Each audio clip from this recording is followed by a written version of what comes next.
ഹരി ഓം. ശ്രീമദ് നാരായണീയം 75ാവത് ദശകം. കംസവധ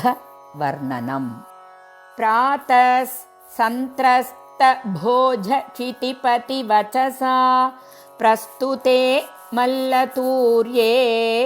സംഘേ രാജ്ഞാം ച മഞ്ജാൻ അഭിയയുഷി ഗതേ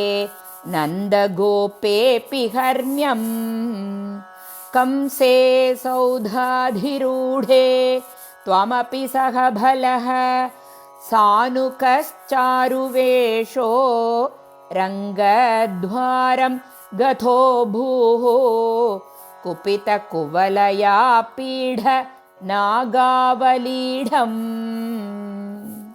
പാപിഷ്ഠാപേഹി മാർഗാത് ധൃതമിതി വചസാ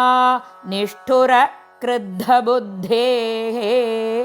അംബഷ്ടസ്യ പ്രണോദാത് അധികജവജുഷാ ഹസ്തിനാ ഗൃഹ്യമാനഃ കേലീമുക്തോऽഥ ഗോപീ കുചകലസചിര സ്പർദ്ധിനം കുംഭമസ്യ വ്യാഹത്യാലി യഥാസ്ത്വം ചരണഭുവി പുനർ നിർഗതോ വൽഗുഹാസി ഹസ്തപ്രാപ്യോപ്യഗമ്യോ ഝടിതി മുനിജനസ്യേവ ധാവൻ ഗജേന്ദ്രം ക്രീഡന്നാപത്യ ഭൂമൗ പുനരഭിപതതസ്തസ്യ ദന്തം സജീവം മൂലാദുന്മൂല്യ തന്മൂലഘമഹിതമഹാ മൗക്തികാന്യാത്മമിത്രേ പ്രാദാസ്ത്വം ഹാരമേഭേർ ലളിതവിരചിതം രാധികായൈ ദിശേതി ഗൃഹ്ണാനം ദന്തമംസേ യുതമഥ ഹലിനാ രംഗമംഗാവിശന്തം ത്വാം മംഗല്യാംഗഭംഗീരഭസഹൃതമനോ ലോചനാ വീക്ഷ്യ ലോകാഃ ഹംഹോ ധന്യോനുനന്ദോ നഹി നഹി പശുപാലാംഘണാ നോ യശോദാ നോ നോ ധന്യേക്ഷണാ സ്മഃ ത്രിജഗതി വയമേവേതി സർവേ ശശംസുഃ പൂർണം ബ്രഹ്മൈവ സാക്ഷാൻ നിരവധി പരമാനന്ദസാന്ദ്രപ്രകാശം ഗോപേഷു ത്വം വ്യലാസീർന ഖലു ബഹുജനൈസ്താവദാവേധിതോ ഭൂഃ ദൃഷ്ട്വാഥ ത്വാം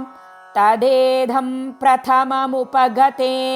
പുണ്യകാലേ ജനൗഘാഃ പൂർണ്ണാനന്ദാ വിപാപാഃ സരസം അഭിജഗുഃ ത്വത്കൃതാനി സ്മൃതാനി ചാണൂരോ മല്ലവീരഃ തദനു നൃപഗിരാ മുഷ്ടികോ മുഷ്ടിശാലീ ത്വാം രാമം ചാഭിപേദേ ഝഠിതി മിഥോ മുഷ്ടിപാതാതിരൂക്ഷം ഉത്പാതാപാതനാകർഷണ വിവിധരണാന്യാസ്താം തത്ര ചിത്രം മൃത്യോഃ പ്രാഗേവ മല്ല പ്രഭുരഗമദയം ഭൂരിഷോ ബന്ധമോക്ഷാൻ ഹാധിക് കഷ്ടം കുമാരൗ സ ലളിതവപുഷൗ മല്ലവീരൗ കഠോരൗ ന ദ്രക്ഷ്യാമോ വ്രജാമസ്ത്വരിതമിതി ജനേ ഭാഷമാനേ തദാനീം ചാണൂരം തം കരോദ്ഭ്രാമണവിഗലദസും പോഥയാമാസിഥോർവ്യാം പിഷ്ഠോ ഭൂൻ മുഷ്ടികോപി ദ്രുതമഥ ഹലിനാ നഷ്ടശിഷ്ഠൈർദധാവേ कंसः संवार्य तूर्यं खलमतिरविदन् कार्यमार्यान् पितॄंस्तान् आहन्तुं व्याप्तमूर्तेस्तव च समशिषद् दूरमुत्सारणाय रुष्टो दुष्टोक्तिभिस्त्वं गरुड इव गिरिं मञ्चन्नुदञ्चत् खड्गव्यावल्गदुःसङ्ग्रहमपि च हठात् प्राग्रही रौग्रसेनिम् सद्यो निष्पिष्टसन्धिं भुवि नरपतिम् आपात्य तस्योपरिष्टात् त्वय्यापात्ये तदैव त्वदुपरि पतिता नाकिनां पुष्पवृष्टिः किं किं भ्रूमस्तदानीं सततमपि भिया त्वद्गतात्मा सभेजे सायुज्यं त्वद्वधोत्था परमपरमियं वासनाकालनेमेः तद्भ्रातॄनष्टपिष्ट्वा धृतमथ पितरौ सन्नमन् उग्रसेनं कृत्वा राजानमुच्चैर्यदुकुलमखिलं मोदयन् कामदानैः भक्तानामुत्तमं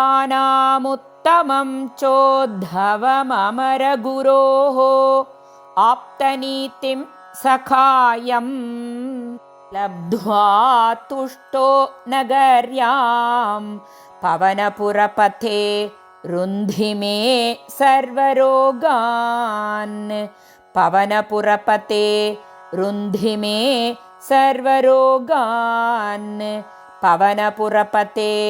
रुन्धि मे सर्वरोगान् श्री गुरुवायूरप्प चरणौ शरणं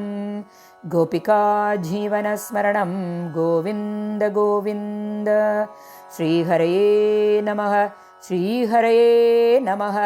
श्रीहरये नमः।